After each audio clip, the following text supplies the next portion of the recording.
Bem-vindo ao Destilado Literário. Se você ama livros, este é o seu refúgio.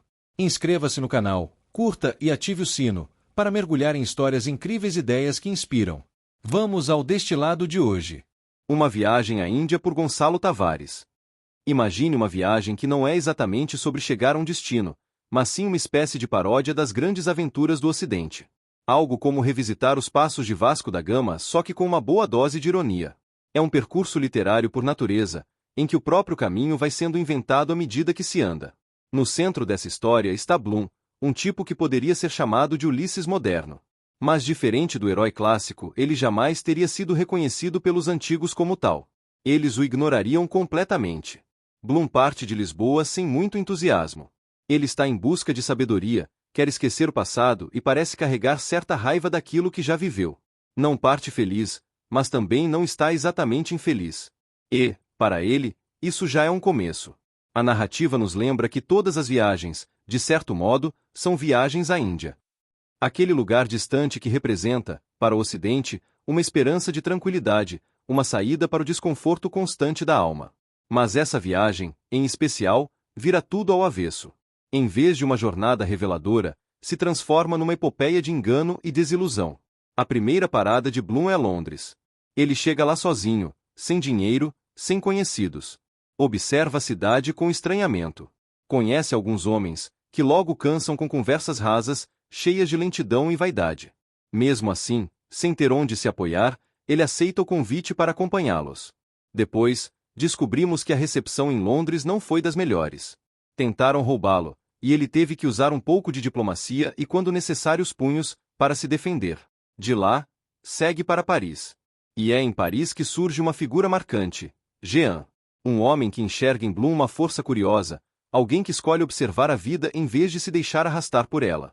Jean pede que Bloom conte sua história. E é nesse momento que ele revela um segredo pesado. Matou o próprio pai por causa de uma mulher chamada Mary.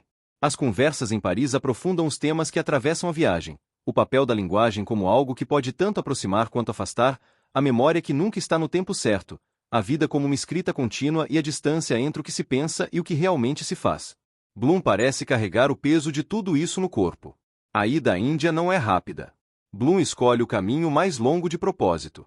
Quer chegar cansado, com medo de que, se chegar bem, acabe fugindo de novo. Na Índia, ele encontra Anne, um amigo recomendado por Jean. Anne o acolhe com uma sabedoria diferente. Explica que naquele país não se chega, apenas se caminha. Porque a Índia não é um ponto final, ela se move com quem a percorre. Anne ensina Bloom a olhar o mundo de outra forma. Fala da riqueza da linguagem no comércio, da comida que ensina a paciência, dos deuses que parecem andar em direções opostas. E diz que o rio Ganges é mais do que um rio, é uma biblioteca viva, um arquivo da alma da cidade. O objetivo principal de Bloom na Índia é encontrar um homem sábio. Esse homem é Shankra, alguém que aprendeu com as árvores o valor do tempo e do silêncio. Bloom quer entender como a biologia pode conversar com o infinito. Shankra, por sua vez, escuta Bloom com atenção. E é esse silêncio que faz Bloom falar mais do que nunca. Mas, com o tempo, a verdadeira face de Shankra aparece. Apesar de parecer sábio, ele se revela ganancioso. Exige provas do sofrimento de Bloom para poder ensiná-lo. Quer a arma com que ele matou o pai. Quer uma foto de Mary. Bloom responde que se ele quiser ver Mary, basta olhar em seus olhos. E então, Shankra passa a cobiçar algo mais: os livros raros que Bloom carrega. Ele possui uma edição antiga das cartas a Lucílio de Sêneca e o teatro completo de Sófocles. Shankra propõe uma troca pelo Mahabharata, mas, no fundo, deseja roubá-los. Bloom aceita a troca, desconfiado. E pouco depois, é cercado por discípulos de Shankra que, mesmo mantendo uma aparência mística, o assaltam. Levam os livros e o dinheiro, mas curiosamente deixam para trás um rádio velho, herdado do pai de Bloom. Um rádio que nunca funcionou, mas que ele sempre guardou no bolso. Annie então o alerta. Shankra quer mais. Quer matá-lo, porque os vivos ainda podem contar histórias. Bloom decide fugir.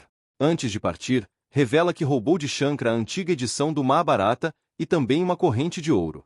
Ele quer usar a corrente para recuperar os próprios livros. Com a ajuda de Annie, isso acontece. Shankra aceita o ouro e devolve os livros. Agora Bloom tem os dois, os livros raros e o Mahabharata. Eles saem da Índia de avião. Bloom leva consigo os livros, o rádio e, acima de tudo, o resultado da viagem. marcas físicas e o fim definitivo de suas ilusões. A Índia não trouxe paz ou imortalidade. Trouxe decepção. No voo de volta, Bloom e Annie dormem, exaustos. De volta a Paris, Bloom reencontra Jean. Dessa vez, a conversa gira em torno do corpo. Jean sugere que talvez a alegria ou a paz estejam menos na mente e mais no toque, na pele. Eles contratam prostitutas. Bloom persegue uma delas como quem procura algo que não sabe nomear. Durante um banquete, ele se sente enjoado, confuso, perturbado por imagens e sensações desconexas. Uma das mulheres parece se apaixonar por ele, começando pelo rosto. É como se pela primeira vez, alguém visse em Bloom algo além do vazio. Depois dessa experiência, a narrativa se detém na condição final de Bloom. Ele é um homem que já fez de tudo. Amou, matou, pensou, conheceu, viajou. E agora? Agora está entre o contentamento e o desespero. A alegria é breve, o tempo o assusta, e as palavras já não dão conta da realidade. Ele conhece o Ocidente e o Oriente, sabe sobre religiões e músicas, mas sente que ainda lhe faltam as bases mínimas da vida. O amor passou com Mary. O que restou foram as lembranças, os livros, o rádio quebrado. A história se encaminha para o fim. Bloom volta a Lisboa de comboio, com a mala recheada de livros e cansaços. Ao chegar, ninguém o espera. Um amigo avisa que a polícia o procura por 2 crimes e que sua mãe morreu. Bloom está sozinho, escondido, e parece não pensar em nada. Anda por andar. Numa rua, encontra um velho pobre. E num gesto inesperado, entrega ao homem a valiosa edição do Mahabharata. Pela primeira vez, Bloom está de mãos vazias. A viagem termina ali, nas mãos de outro num canto esquecido da cidade. O frio aumenta. Bloom não sabe para onde ir. E o narrador conclui: nada pode impedir o tédio definitivo que agora o acompanha. Essa não é uma história de superação, mas de desilusão. É como reler a Odisseia com os olhos de um homem moderno, cínico, irônico, cansado. Um Ulisses que matou o pai, perdeu a mulher e carrega no bolso um rádio quebrado como quem guarda um coração. Se você está cansado de narrativas que prometem redenção, essa história talvez seja o que você precisa. Um mergulho literário no desconforto de existir, com livros raros, traições místicas e uma última cena que corta como gelo. Boa leitura!